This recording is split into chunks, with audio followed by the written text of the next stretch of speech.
Welcome to part 2 of making Madeleines.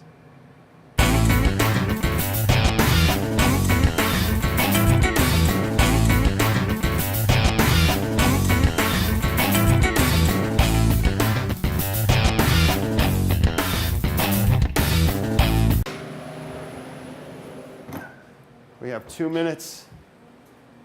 Beautiful. 2 minutes on our black and white Madeleines. And now, let's see, we blended in the cheese. What's left? The dry mix. So I mix it up.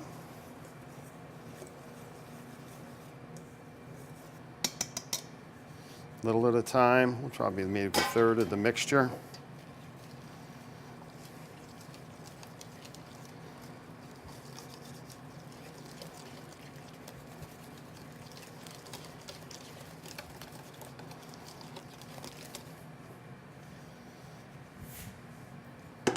So you'll notice, once again, how easy these recipes are. Once you mise en place, have everything ready.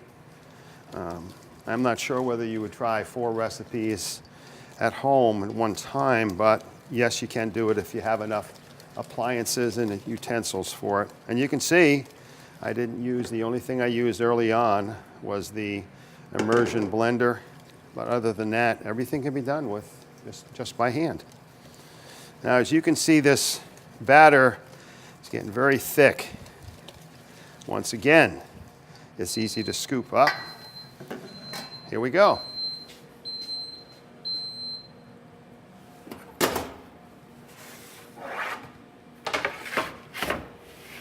All right.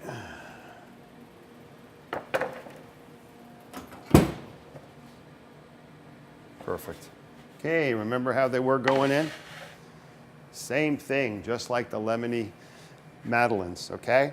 I'm going to continue mixing, leave this for about 2 or 3 minutes, and do the same thing. Flip them out. We're going to cool them down, and this way, later on, we'll be able to, I'll show you how you're going to make the topping for it, the white chocolate. So I'm going to leave these right here. Okay. All right. Oh, this is real thick. I'll put my last bit of flour in. Now, if the batter gets too thick, okay, you can put a little water into it.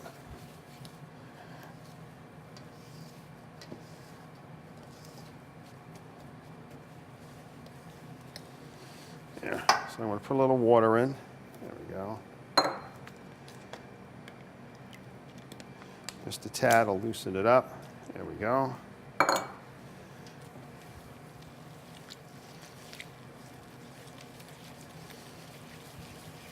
Not only does it make it easier to scoop, but it actually gives a little bit more hydration to it.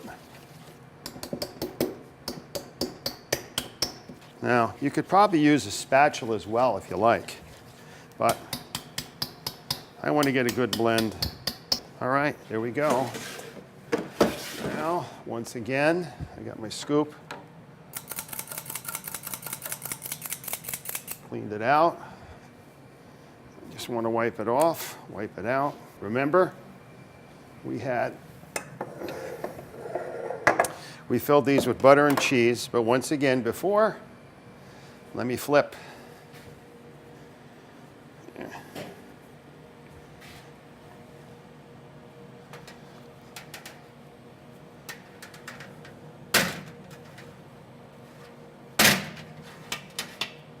Wow. Okay. As you can see, that's no sticking problem. That's going to work out fine. And what I'm going to do is I'll be able to, like I said, a warm, soapy washcloth, and I can clean these out real easy. So let me put this on the side. Okay, now, with these Madeleines, once they cool down, these are going to be a little bit more spongy, right? They're still warm, so they're still fragile, okay? As they get up more to room temperature. Let's see, let me get one here. Okay. You can see the ribs that are on it. As they get up more to room temperature and cool down, they're going to have a little bit of a crust to them, and it'll be a little bit more easy to handle when I melt the white chocolate and dip them. Okay. But these are very good sponge cakes. So now, getting back to our herbes de Provence, okay, we're going to scoop. Now, I'm going to make sure that I go oversized in the scoops, and I'll show you why, because what I want to do is I'm going to use my spatula, and I tried this recipe, and what happened was it stayed in the ball on top. I don't want that. What I want to do is flatten out the herbes de Provence. So I'm going to use a spatula to sort of push them down in the pan. Now this particular pan, it's deep. Okay, so 12 of these, if you had a cocktail party, you know, I don't think people are going to eat too many of these, but 1 or 2 would probably fill you up. Let's see, here we go. All right, now, okay, now that one's a little weak. Let me get some more in. Okay, now, I got my spatula. So what I want to do, I want to put a little bit more in. Everybody gets their money's worth, okay? And I want it to fill out, and I want it to be nice and flat on the top. So by just pushing down, it should do just that. I'm dispersing the surface area a bit more, okay? For the reason of, okay, I want to have a nice, really nice puffy Madeleine. Now these are the herbes de Provence. They're going to be very, very tasty. Once again, this recipe calls for 350 degrees. The first time I did it, it was 10 minutes. I gave it an additional 2. One thing I'll tell you about baking, the recipe might say bake for 45 to 50 minutes or 45 to 60 minutes. Don't do it. What you do is you always short time it. Whatever the minimum baking time is, that's what you use. If it's 45 minutes, set your timer for 45 minutes, and after 45, you can determine, okay, how much more time you need. There's nothing worse than it says at 45 to 60 minutes. You give it 60, then you find out it's too much. So you don't want to do that. You always want to short time it. Okay, and even if you have to give it a couple more minutes, or even if you had to give it 60, at least you know you're going to come up with a decent product. It's not going to turn around and fail on you. You won't ruin it. That's the big thing. Baking is a science, okay? And it also includes, there's a lot of things that can go wrong in baking. One of them is if the oven temperature is off, that'll have your recipe to be off. And if you didn't give it enough time, or you just guessed on the time, you don't want to do that. You always want to be as precise as you possibly can. All right, these are pretty, as I see here. Let's see. Let me put this away.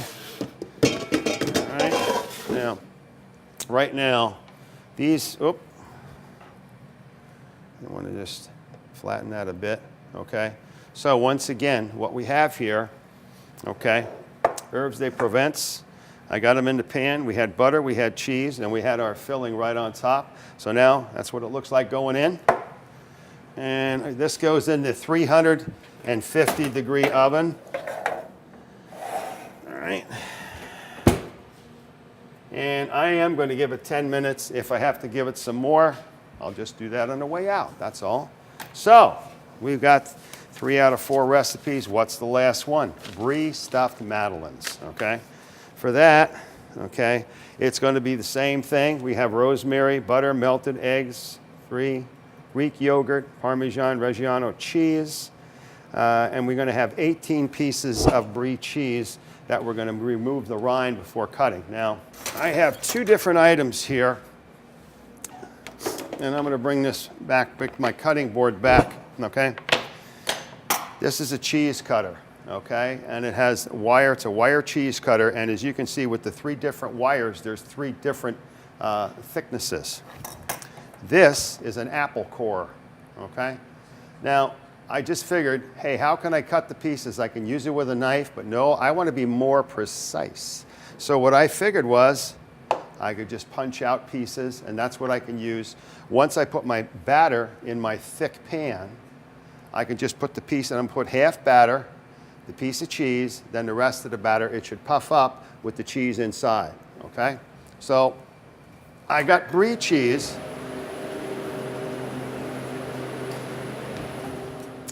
I'll bring the yogurt out too.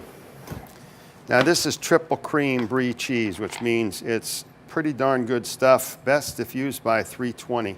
So yes, it does have an expiration date. Brie cheese, okay, very tasty, and it normally has what they call not a crust, but a rind, all right? So when I take this out, as you can see, they put it in it's like almost like a plastic film that they put with the foil. So what I wanted to try and see if I could actually, if this would actually peel for me. Not too bad, okay? So if I had to peel it, as you can see, it will peel for me. I can go right around and I can take off the rind, all right? But I wanted to try this as well. Let's see. I'm going to just continue peeling right around here. All right, it works pretty good. Jeez. Sometimes I come up with a pretty good idea. Here we go. All right, the rind is off of it. Now, what I could do, I don't have my chef's knife with me, but if I did, I would cut it in half. But I can still, let's see, I'm still going to go down the side. I want to take the top off. Let's see if I can do it without disturbing too much. Okay, look at that. All right, I took the top off, this little piece here, no problem, that's off. Now I want to do the same thing to the other side. So I start with the thickest piece, and I'm just going to go right through. Now actually, if I just keep on turning, all right, right around, bingo, should come right off for me.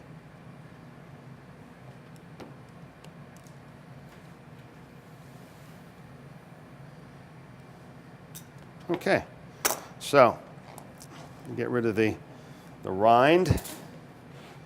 And what I want to do is, it looks about 3/4 of an inch thick. I'm going to take my apple core and I'm going to go to the edge.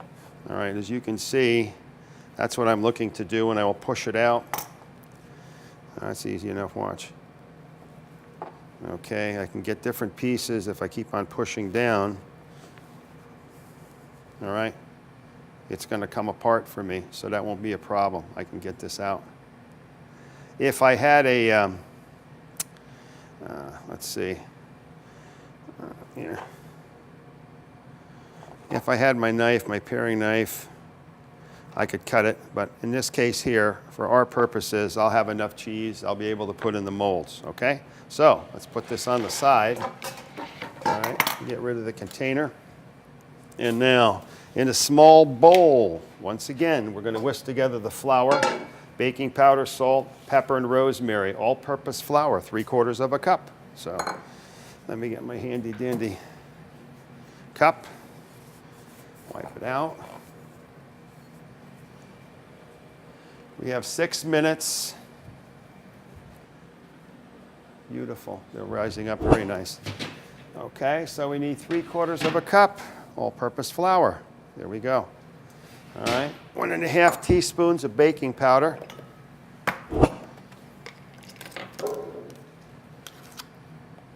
And there's a half. All right, we need salt, 1/2 teaspoon.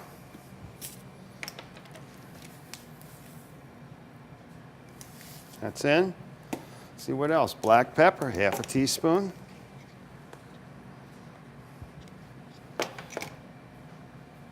Butter melted and cooled. Minced rosemary. Okay, we have a rosemary here. It says 1/2 teaspoon. I'm going to go a little bit more. I'm going to give a whole teaspoon in there. A little bit more, huh? Here we are.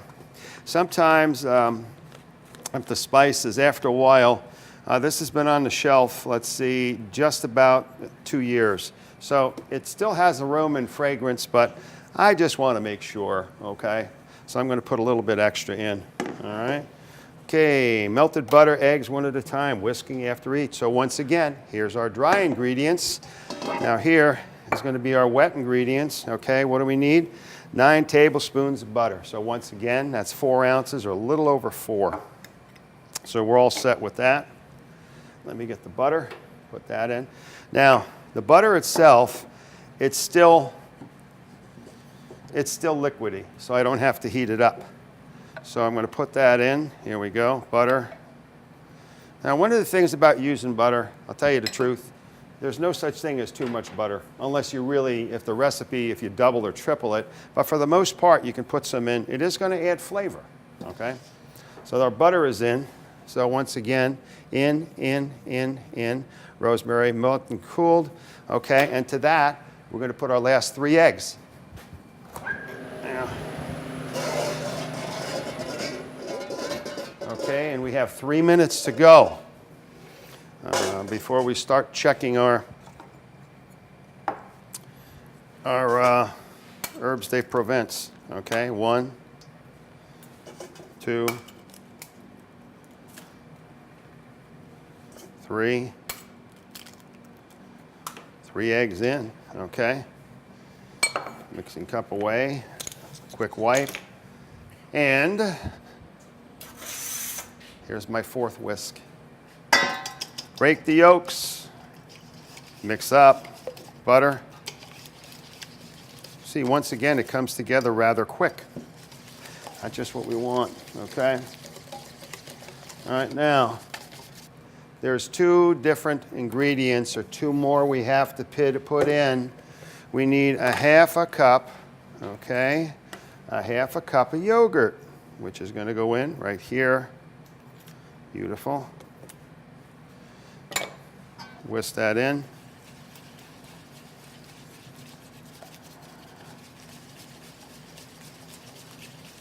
Put the yogurt away.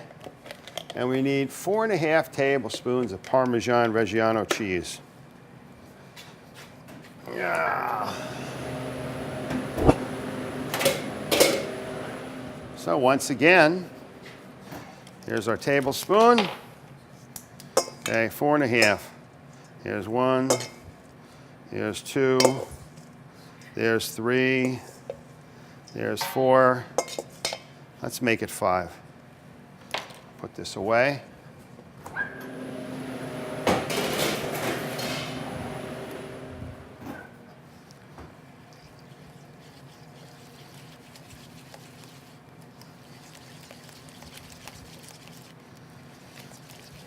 Okay, as you can see, it comes together rather well. Now,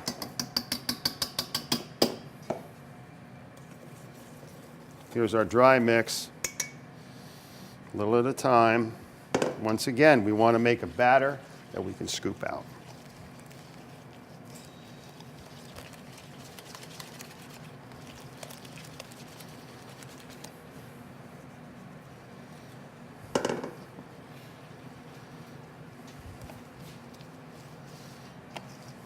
Very good. This is coming together. It's going to be good. And I'm guessing in about 30 seconds, my timer will go off. And we're going to check our first batch of savory. Right here. All right, now.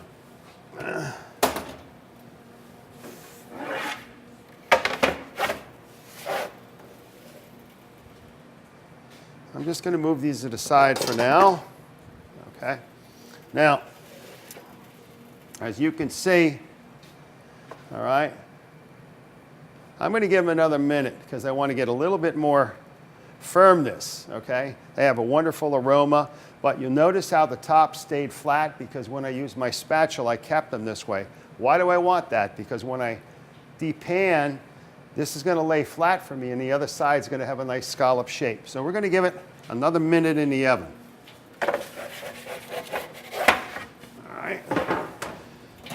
I'm not going to set the timer. I'm just going to be wary of it. Okay, so now we're mixing this. This is our last batch of flour to go in.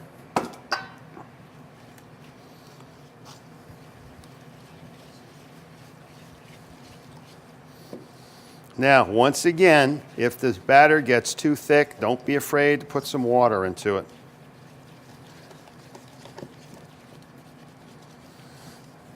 I think I will. I'll give it a quick splash. I'm using bottled water only because the water of Philadelphia is kind of hard and it just affects the flavor of anything you're cooking. It's just been an experience of mine. So normally what I do is I use bottled water. All right, as you can see, look at that beautiful, nice batter. So,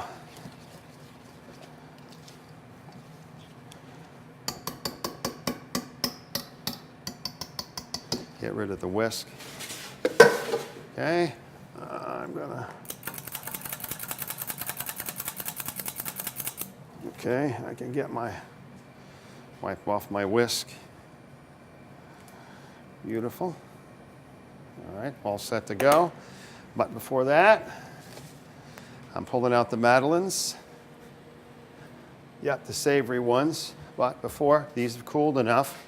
So what I have here is a half a sheet pan with a piece of parchment. And what I'm going to do is, after I show you how we're going to dip them, I'm going to put them on here to dry. But in the meantime, I need the cooling rack, so I'm just going to move them over.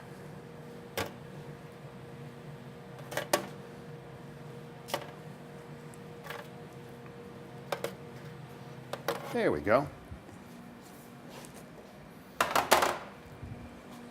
Now,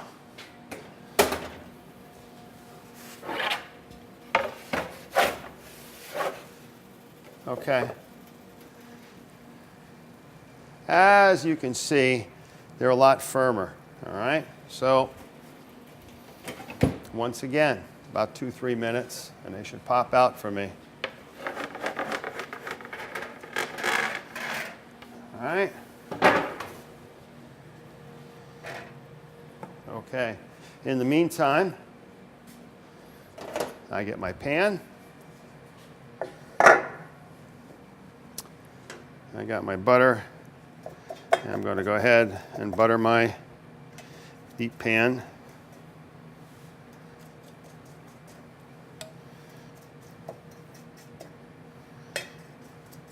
Now, another point, if you like, you can use salted butter. You can actually use flavored butter too if you wanted to get a little bit more flavor. Put some garlic, okay? When you're melting the butter, put some garlic cloves into it and it gets nice garlic butter. Or you can put some granulated garlic into it and it gives a little extra flavor to your end product. Okay, now that's done. So it's going to be some of the batter, some of the cheese, some of the batter, some of the cheese. So for that, let's see. Yeah, we're going to flip. Let me get a clean towel. There we are.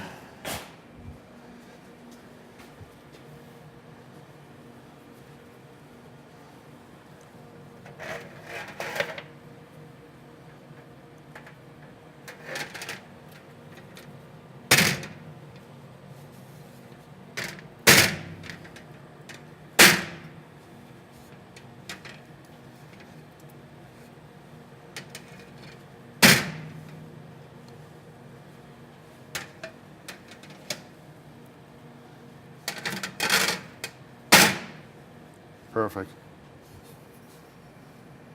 That's our pan. Okay, once again, because of the butter, I can clean it out very easily. And what do I have left? Let's see. Look at that beautiful scallop shape, and that's the cheese on the top, okay? Now, if I really wanted to be, as I tell my students, if I want to go from okay to gourmet, I could put this on a sheet pan, put it back in the oven, and get maybe a little browning on the top of it. But for our purposes today, I would say that's a success, all right? So I'm gonna let them cool, all right? The cheese itself is sticky until it's going to, there we go. It's going to cool down and solidify. So now, back to our, our Brie-stuffed, okay? All right, batter. All right.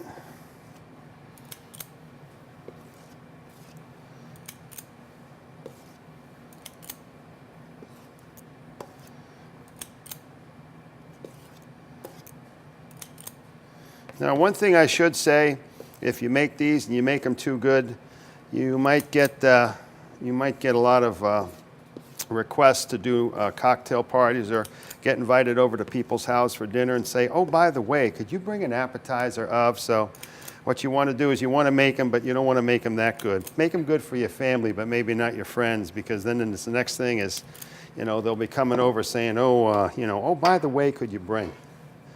All right. If you're a chef, and I'm going to put some cheese in here. If you're a chef, you never get invited to dinner. I rarely do, because a lot of folks think that I'm coming over to critique the food. No, I'm coming over to eat, but it never works out that way. But in any case, I do appreciate, I tell them, it's like, I don't care if it's peanut butter and jelly. If you like, just give me invite me over, no problems. But here's, we're going to put our cheese in. All right, right in the middle, press down. All right, yeah. Okay, I'll show you this later.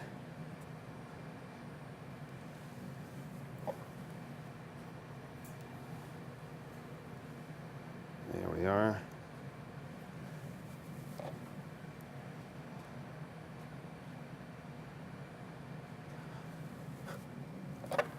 Come on, here we are.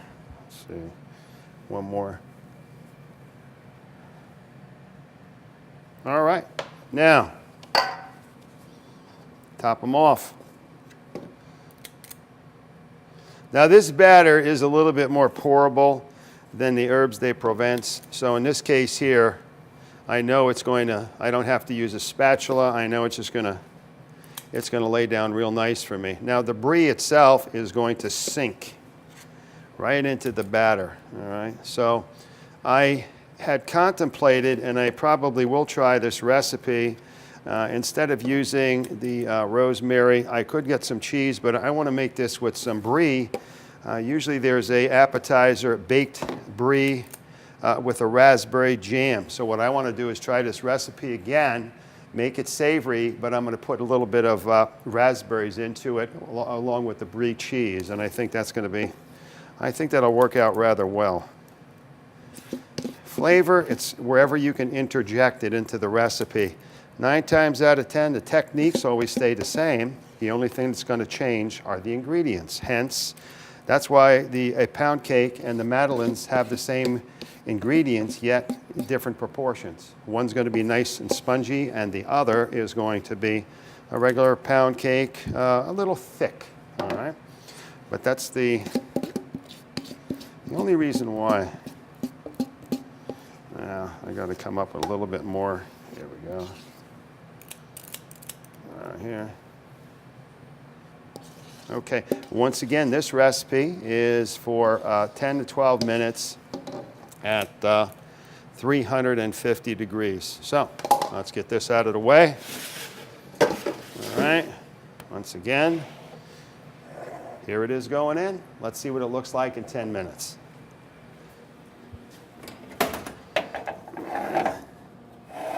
Okay, timer's on. 10 minutes, okay? Now, what I can do with these, I'm going to put,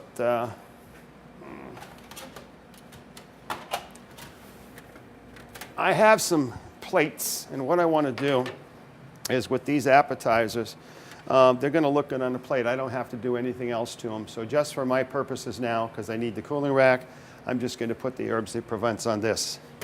The other thing that works well, too, oh, they firmed up really nice, is they look good, and they're not on a white plate. That's another thing.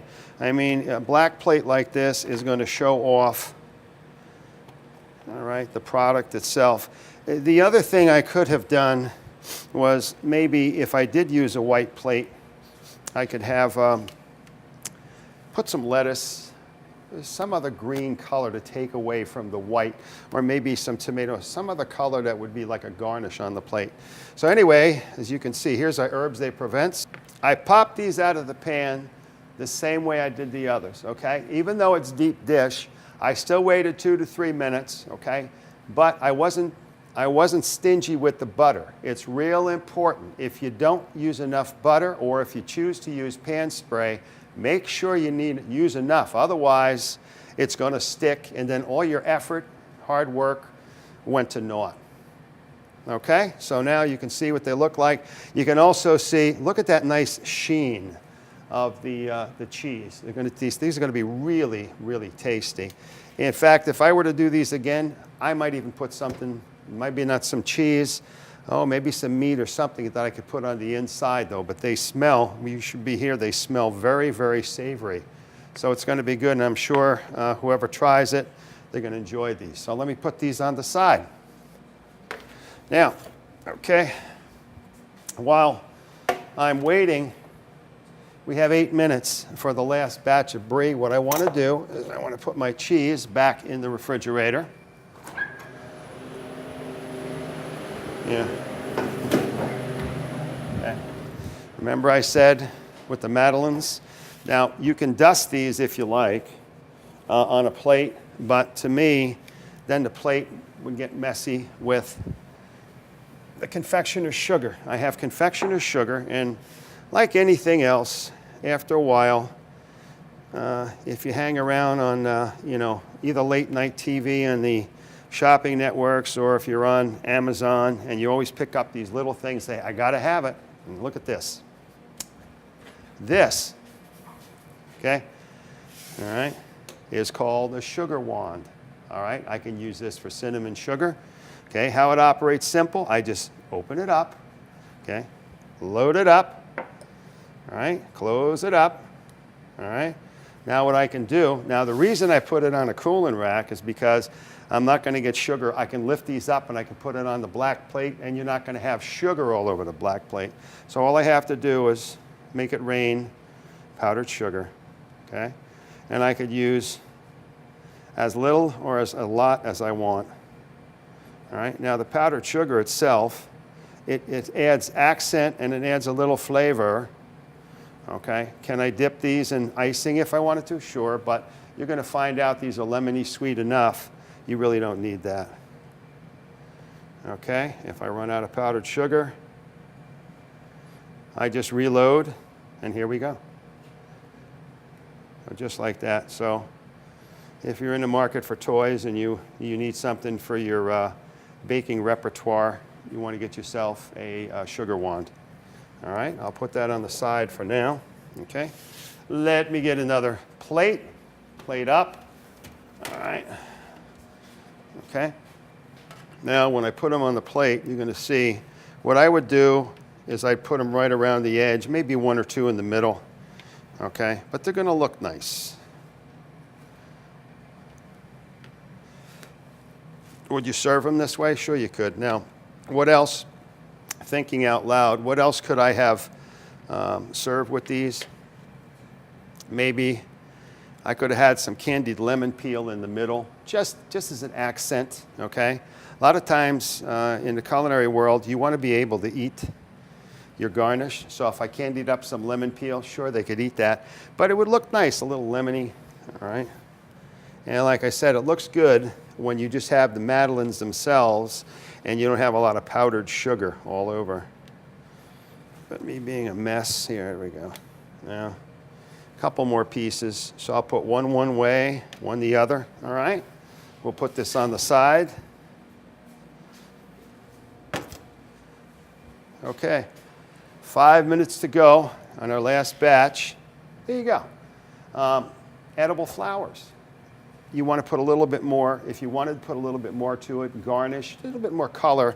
If I was going to serve this, yeah, I'd put maybe some edible flowers, some fruit, something else where it's like, oh, look, it's just, oh, well, there's cookies. No, they're not cookies. They're genoise. They're sponge cake. So that's plated up. Now, what I want to do, okay, let me get the bowl out of the way. All right, now, I can get my water out. Okay. I have a saute pan, okay, I have a spatula, and this is like a heat-proof spatula. I use this for crepes, but I figured it would be good for me to stir the chocolate. Now, I don't need the butter anymore. I'll put that on the side, but what I do need, okay, white chocolate chips. Now, the recipe itself for the black and white Madeleines calls for 1.5 cups.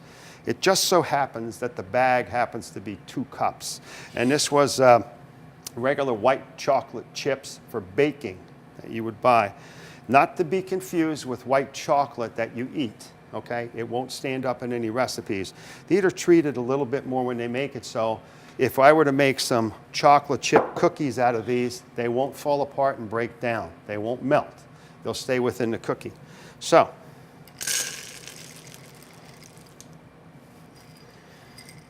all right, what I'm going to do, turn on my stove, okay, and I want to melt the chocolate.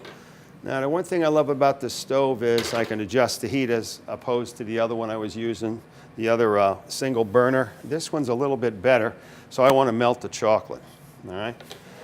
If I put a little milk into it, okay, I could do that, but for my purposes here, I just want to melt the chocolate, and then I'll show you how we're going to dip the other. See, it's melting down already.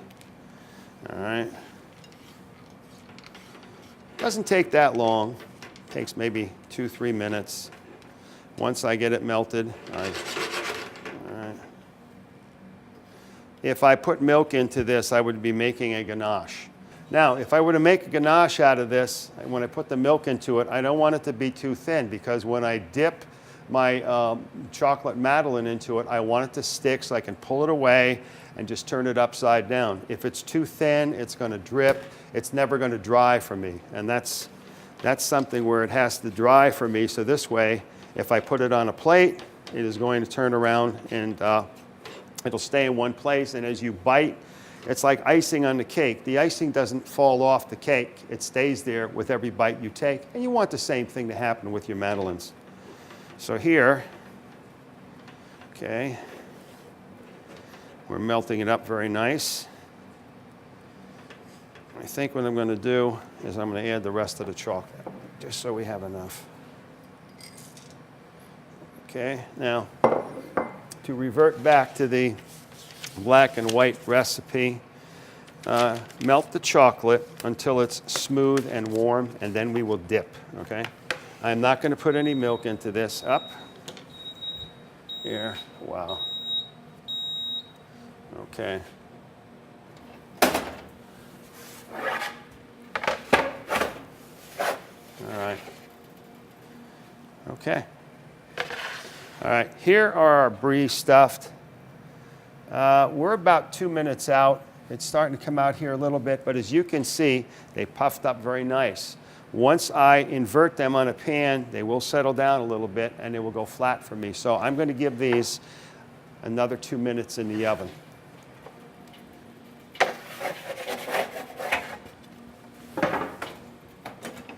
All right, and I will set the timer. Okay, there we go. See how we're doing here? Oh yeah. Coming along good. Melting down really nice.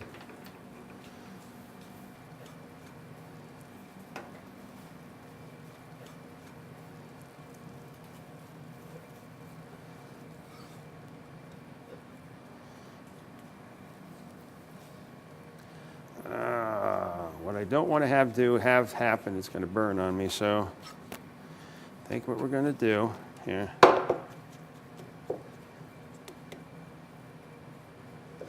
Let's see. I will put a little milk into it. Yeah. Oh, better than that here. Oh, better than that. Better than milk. I want to put in a little heavy cream.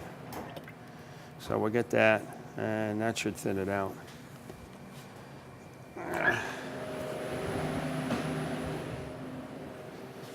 There we go.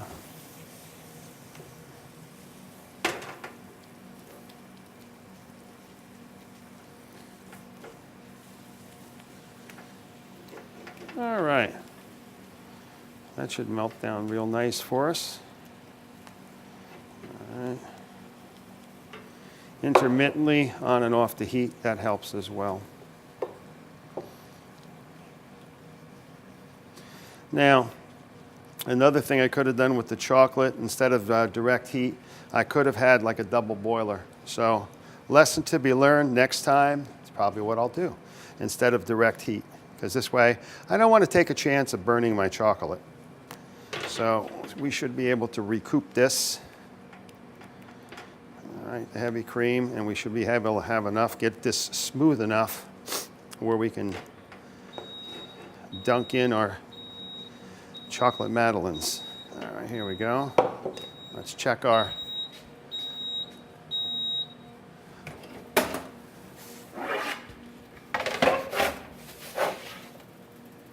one more minute, and I'm not going to time it.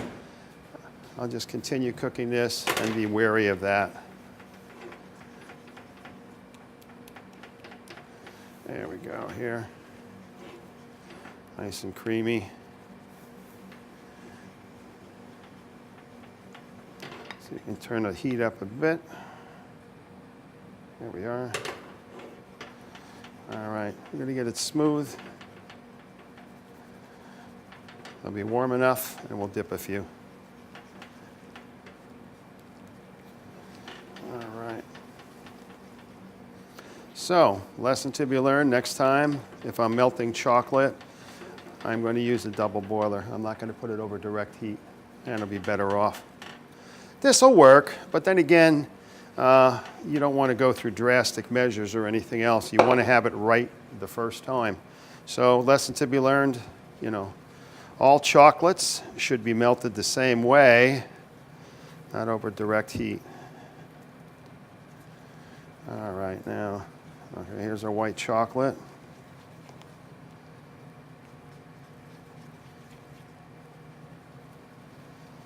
All right, let me turn off my burner. Now, okay, we pop these out of the pan, same way we did the other Madeleines, and we're ready to go. So, I have my chocolate mixture. Let me take this away. And remember, I had them on parchment paper. Now, if you want to, you can dip the whole thing, or what I'm going to do is I'm going to dip about 3/4 of the way, okay?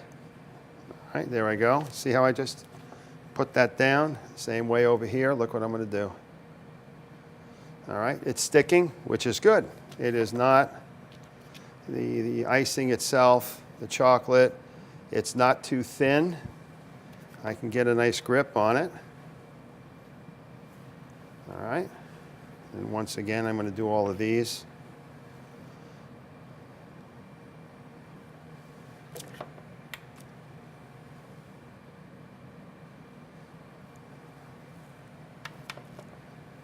All right, now as soon as I finish these, our Brie-stuffed Madeleine should be ready.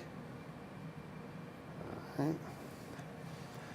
I could also use, if I didn't want to use the white chocolate, I could also use like what is known as a icing made with just a water and confectioner's sugar. All right.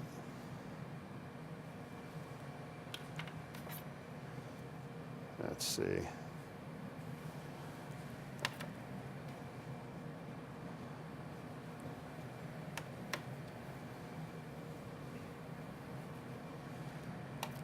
And one more.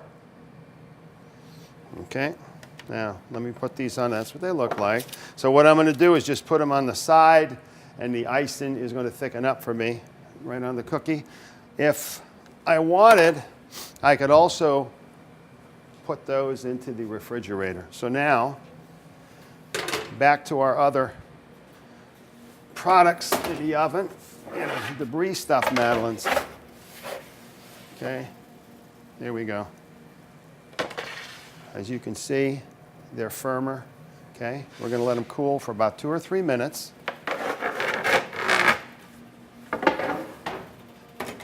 Just like the rest, I'm going to pan them out, let them cool, put them on a plate for presentation, and that should do it. And that's our production schedule for today. Our last batch of Madeleines, the savory ones, the Brie-stuffed, they've been out in about 2 or 3 minutes, so let's flip the pan over.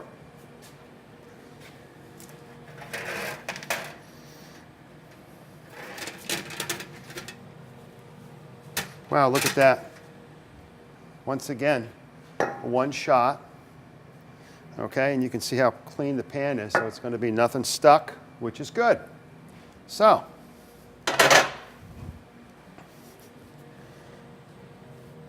me flip these over. Here's an idea of what they look like. Look at that beautiful scallop shape and ribbing, okay? And look at how nice and thick that is. And you've got to remember there's a piece of brie cheese inside.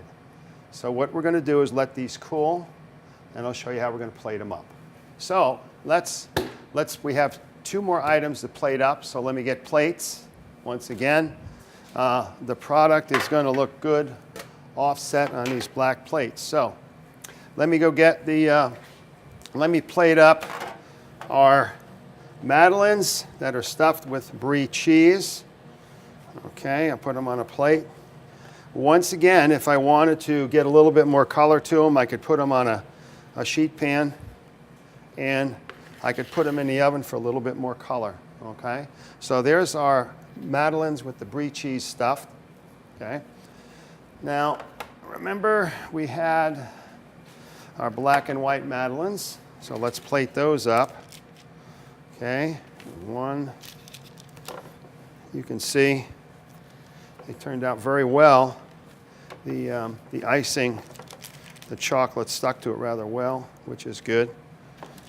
And once again, if I were doing any kind of, I could put some fresh fruit or some other kind of presentation for these Madeleines, just to give it a little bit more flair on the plate, number one, and just so it's not just looking at the Madeleines themselves. You want to, it's the whole presentation that you want to get across. All right, one more. Okay, so that's our Madeleines. Okay, those are the black and white Madeleines. Earlier, we plated up the classical French Madeleines. We put powdered sugar on it, and finally, okay, here's our herbes de Provence that we had with the cheese. And you can see once again, what do we have? We have 2 sweet, 2 savory, 1 dipped, 1 stuffed. Easy to make, and they're very enjoyable, and you'd be surprised. Once you get the bug of making Madeleines, you won't be baking any more cakes or pound cakes anymore. You'll be doing Genoise and really good work. And that, my friends, is how the chefs cook at CCP TV, the educational channel here at the Community College of Philadelphia. I'm Chef Bill. Until next time, bon appetit.